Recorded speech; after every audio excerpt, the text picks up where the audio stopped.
Olá a todos, eu sou Erno Hartzheim, sou médico de família, professor da Faculdade de Medicina e do Programa de Pós-Graduação em Epidemiologia da URGS e atualmente coordenador do Telesaúde no Rio Grande do Sul. Em primeiro lugar, eu gostaria de agradecer o convite do Eduardo para fazer uma breve fala nessa oficina muito importante de vocês, de planejamento desse próximo ano de trabalho.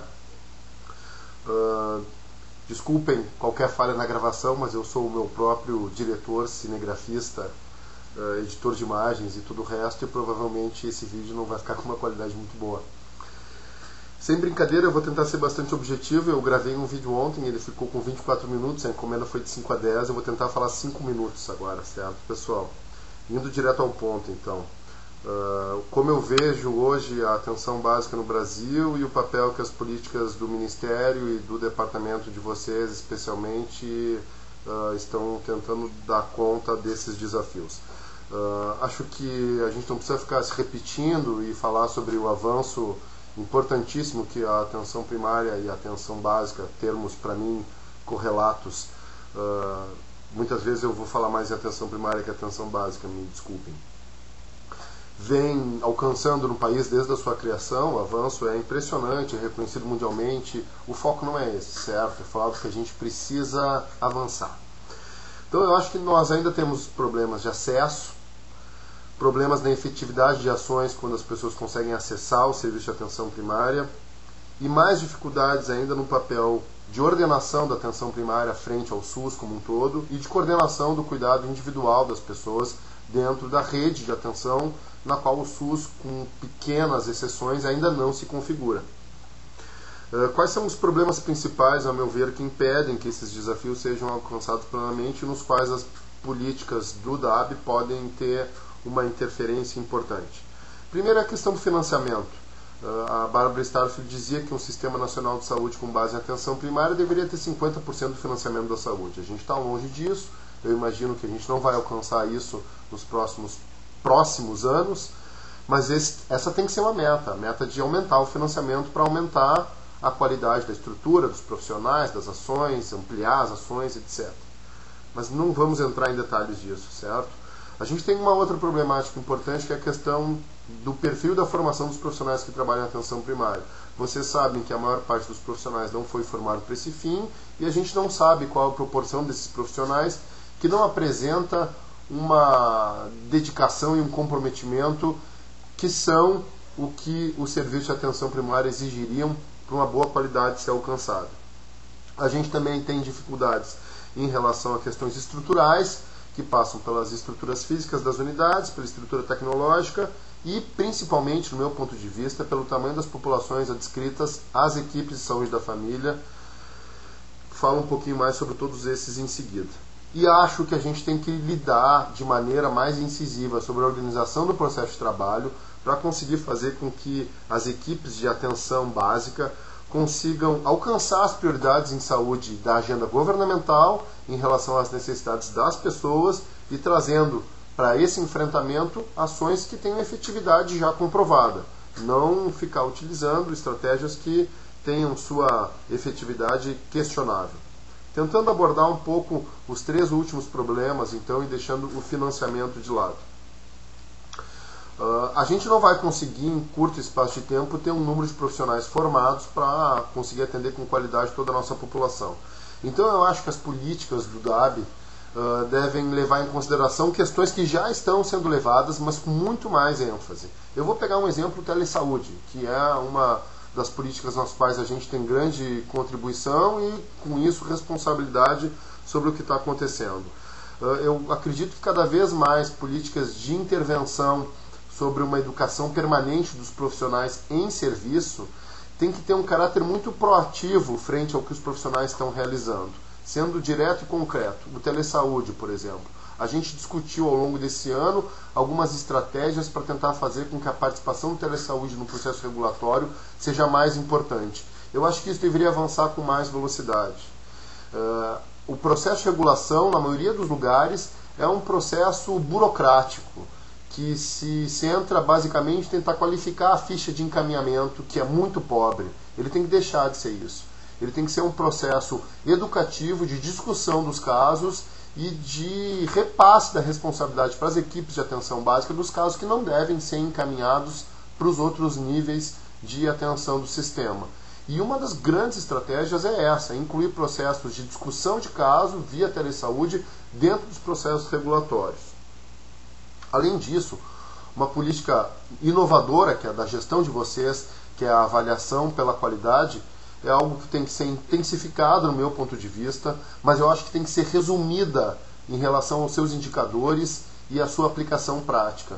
Eu acho que deveria ser feito um esforço para que uma nova rodada do PEMAC levasse em consideração as prioridades governamentais e das necessidades em saúde das pessoas, sejam elas a rede cegonha, o cuidado materno-infantil que está incluído nela, a saúde mental, além de álcool e drogas, indo para transtornos de ansiedade e transtornos do humor, as doenças cardiovasculares, a saúde bucal, as doenças respiratórias, talvez não em todo o Brasil, com as suas especificidades regionais, mas aqui no sul importante, assim como algumas questões infecto-contagiosas para a região norte e centro-oeste, com indicadores que consigam captar real qualidade da intervenção que está sendo cobrada.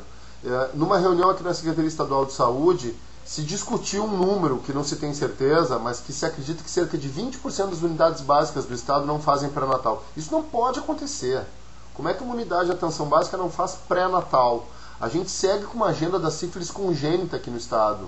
Então, eu acredito que nessas poucas 6, 7 prioridades, o PEMAC tinha que escolher indicadores que mostrem a real qualidade, não só o número de consultas de pré-natal, mas o elenco de exames que é solicitado no pré-natal, o segmento do VDRL, a taxa de incidência de sífilis congênita, tratar a sífilis congênita como um evento sentinela que deveria ser investigado como uma morte de uma criança, para evitar com que a falha no processo se repita, e tentar premiar com ainda mais ênfase as equipes que alcançam o nível adequado desses indicadores, e um processo de intervenção mais forte ainda nas equipes que estão muito aquém de alcançar o nível ideal desses indicadores. A questão da estrutura física. Eu sei que foi investido um recurso importante de financiamento para a reforma, mas, se possível, eu acho que isso deveria ser muito ampliado, né? Vocês devem conhecer as unidades novas do Rio de Janeiro como um exemplo, muitos de vocês devem conhecer as unidades recentemente construídas de Curitiba, só para dar 2 exemplos que eu conheço, tem outros exemplos que certamente eu não conheço, e eu acredito que esse tem que ser o nosso modelo. As unidades têm que ser bonitas, têm que ser agradáveis, têm que ter ar-condicionado, têm que ser amplas, têm que ter ambiência adequada para receber as pessoas. E isso é uma cascata de inversão de dinheiro que vira geração de emprego, de renda, de emprego na construção civil, renda para a população, consumo de bens materiais para a construção da unidade. Então, acho que intensificar a questão das estruturas físicas das unidades é uma questão muito importante. Aliado a isso, eu acho que uma premiação importante que o PEMAC poderia ter não é só a premiação financeira para o município distribuir de acordo com a equipe, como bem entender, mas as equipes que alcançassem o patamar mais alto dos indicadores selecionados deveriam ser premiadas com a aquisição de tecnologia dura para beneficiar o cuidado dos seus pacientes. O Brasil está num momento de colocar muito do que se tem feito em atenção secundária em atenção primária, como é realizado em vários países europeus, por exemplo, e em alguns poucos países latino-americanos. Aqui em Porto Alegre, não é possível, desde a atenção primária, solicitar uma ergometria. Isso é descabido. A doença que mais mata no país é a doença cardiovascular, e eu não posso certificar o diagnóstico de cardiopatia isquêmica do meu paciente aqui em Porto Alegre, porque a Secretaria Municipal de Saúde não me deixa nem pedir o exame. Eu acho que tem que se escolher algumas tecnologias que são facilmente adaptadas, claro que levando em consideração a economia de escala, para unidades maiores de atenção primária, e fazer com que essa tecnologia seja usada para melhorar o cuidado das pessoas, obviamente com base num protocolo bastante rígido de utilização. Não é usar a tecnologia como um fetiche, mas é usar a tecnologia como um benefício para a população, com protocolos baseados em evidências bastante concretas. Uma outra questão que eu acho fundamental é tentar reduzir o número de pessoas por equipe. Eu sei que também isso não vai ser realizado em pouco tempo, mas não é possível trabalhar com 4.000 pessoas em vulnerabilidade social e com uma carga de doenças acumulada anteriormente à implantação da atenção primária naquela localidade. Eu acredito que o número ideal seria em torno de 2.000, com uma variabilidade por vulnerabilidade social e perfil epidemiológico, e isso requer, obviamente, um aumento do financiamento, mas eu acho que esse caminho é fundamental para as equipes trabalharem com condições de ofertar uma qualidade na sua prestação de serviços. E concluindo, e eu estou vendo que eu já estou chegando em 8 minutos da minha fala, seria muito importante mexer, principalmente através do PEMAC, com alguns indicadores de organização do trabalho, em algumas práticas que têm que ser realizadas em atenção primária. Desde a questão de ter um equilíbrio entre demanda espontânea e demanda programada, que parece, pelas evidências internacionais, girar em torno de 1/3 para a demanda espontânea e 2/3 para a demanda programada, assim como ter um elenco, uma carteira de serviços semelhante ao que o Rio de Janeiro criou, que as unidades tivessem que realizar. E tem coisas muito simples que não são realizadas, que trazem muito conforto para a população ser realizadas próximas do seu domicílio. Bom, nessa velocidade impressionante da minha fala, tentando cobrir o tempo e uma temática muito interessante, muito complexa, espero contribuir no trabalho de vocês. Tenho certeza que a gestão do dado nesse próximo ano vai ser melhor do que foi nos próximos 2 anos, pelo conhecimento acumulado, pela prática que vocês vêm tendo nos diversos desafios que estão enfrentando. Eu tenho mais contato com a equipe que está ligada ao Telesaúde, ao Eduardo, a Carolina, a Grazi, ao Fernando, no momento anterior.